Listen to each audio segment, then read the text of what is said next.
In 1913, a deaf musician attended Steiner's lecture in Vienna. He'd lost his hearing 5 years earlier and came hoping for a miracle cure. Steiner looked at him and said something that made no sense. "You haven't lost your hearing. You've simply forgotten that sound doesn't enter through the ears." Then Steiner taught him an exercise. 6 months later, that musician wasn't cured of deafness, but he was composing the most profound music of his life, because he'd learned to hear what Pythagoras called the music of the spheres, the sound that creates worlds.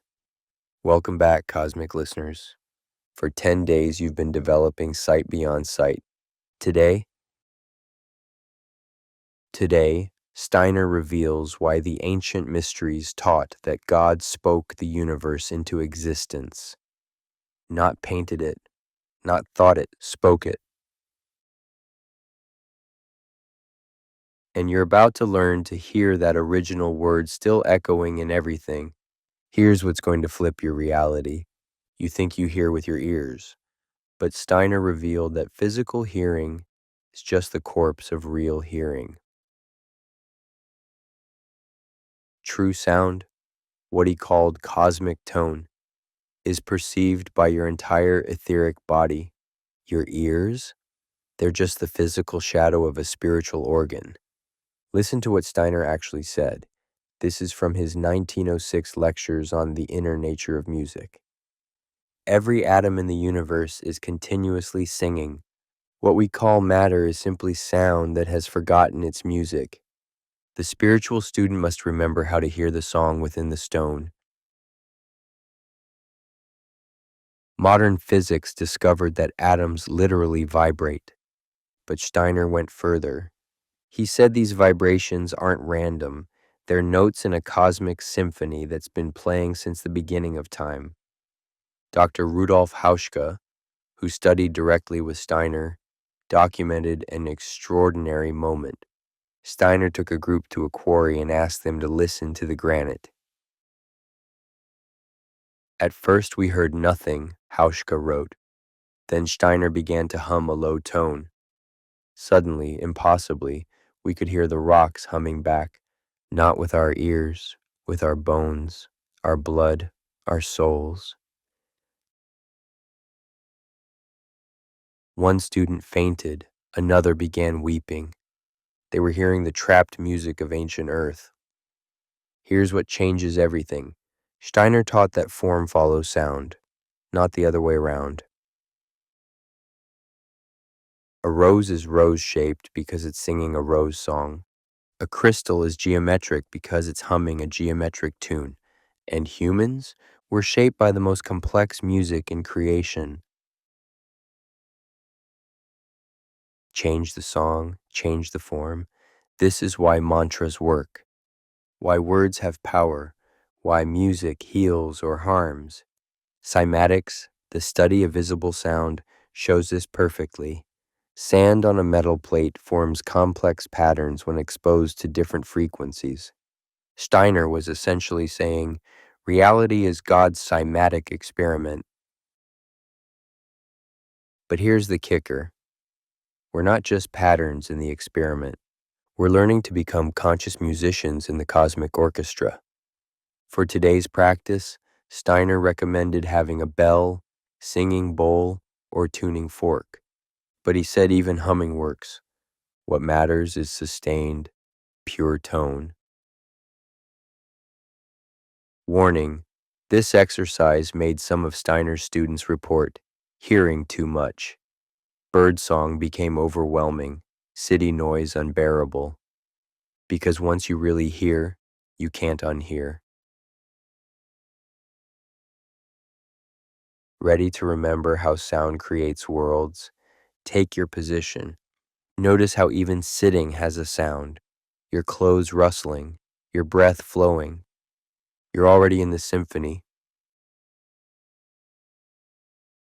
Close your eyes and take 3 breaths, but listen to them.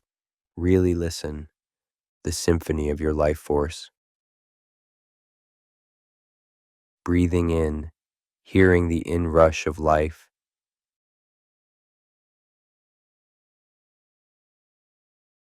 breathing out the whisper of release.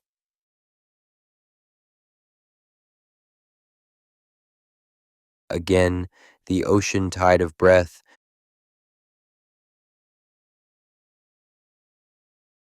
and out the wind through your inner trees.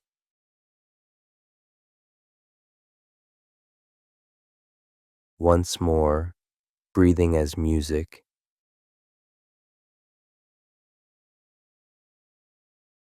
releasing as song.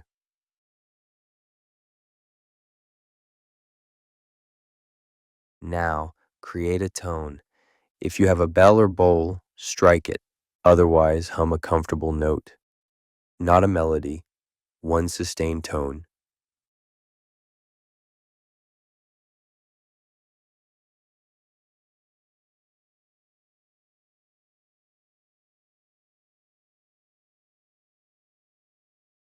As the physical sound fades, don't chase it with your ears.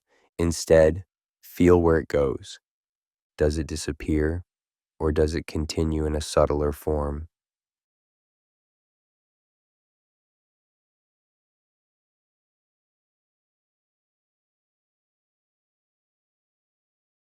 Make the tone again, but this time, close your ears with your fingers as it fades. Can you still hear something? Not with ears, with your whole being?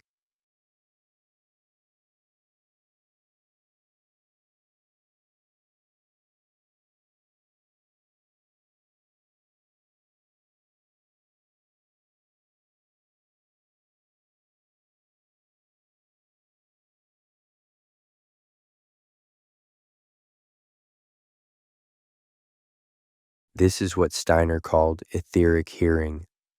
The tone continues in the life realm long after physical sound stops.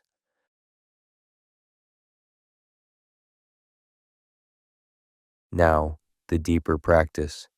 Make your tone once more, but this time, try to hear the space between you and the sound. What fills that gap?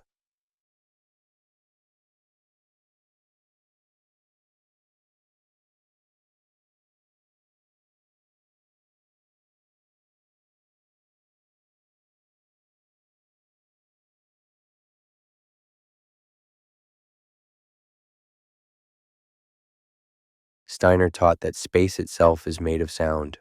Frozen music. Can you begin to hear the hum of emptiness?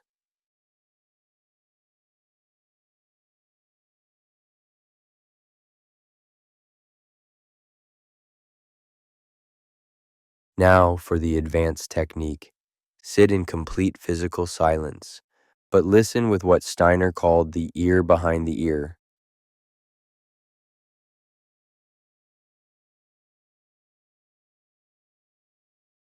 First, you'll hear your body sounds, heartbeat, blood flow, the high pitch of your nervous system. Go deeper.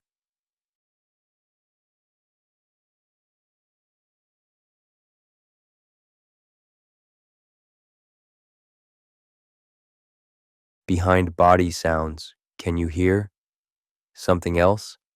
A fundamental hum, a cosmic bass line? Some hear it as a high singing, others as a deep drone, some as a fullness of silent sound.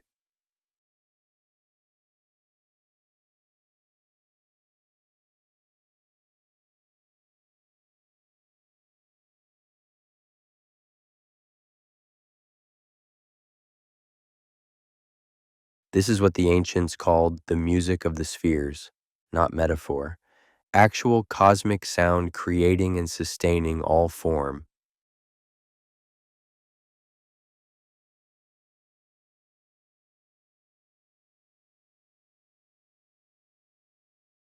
Now try this. With your inner hearing active, slowly open your eyes. Look at any object. Can you begin to sense its note? Not hear with ears, perceive its vibrational signature?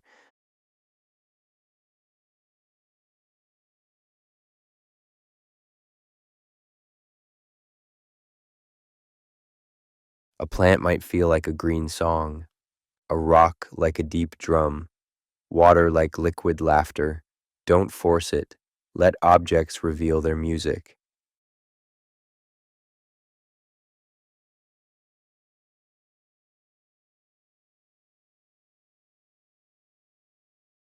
Close your eyes again. Now the ultimate practice. Listen for your note, the tone that shapes your form, the song that sings you into existence.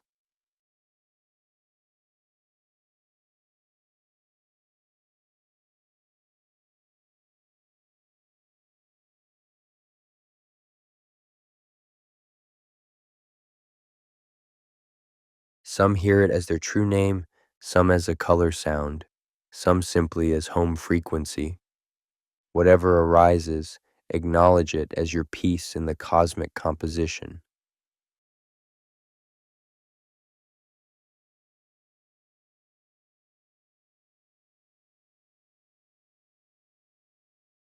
Take a deep breath, thanking the cosmic musicians for this glimpse behind the curtain of material silence.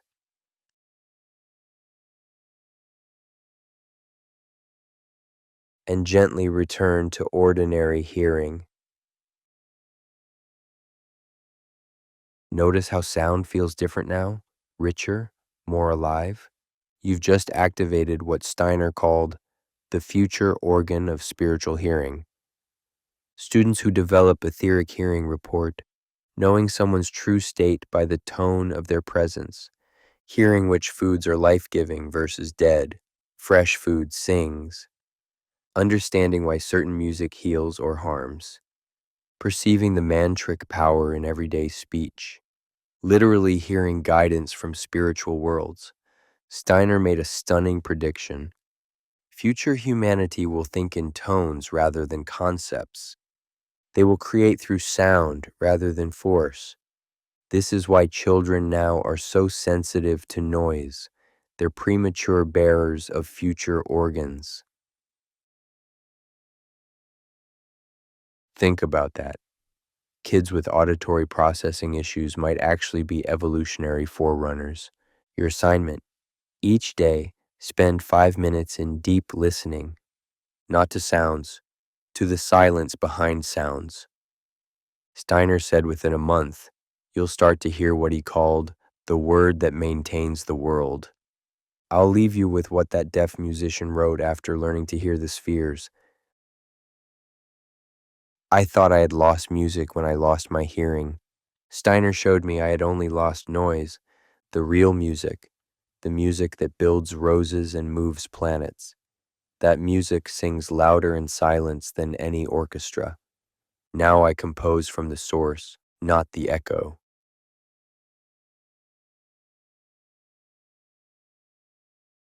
Today, you've touched that source. One last moment. Make one more tone, your own voice humming or singing, ah.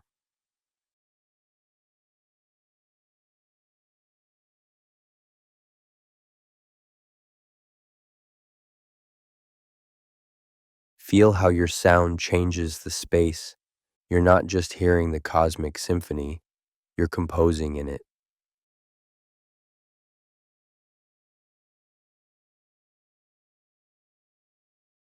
Every word you speak, every song you sing, adds to the music creating tomorrow's world. Use this power consciously.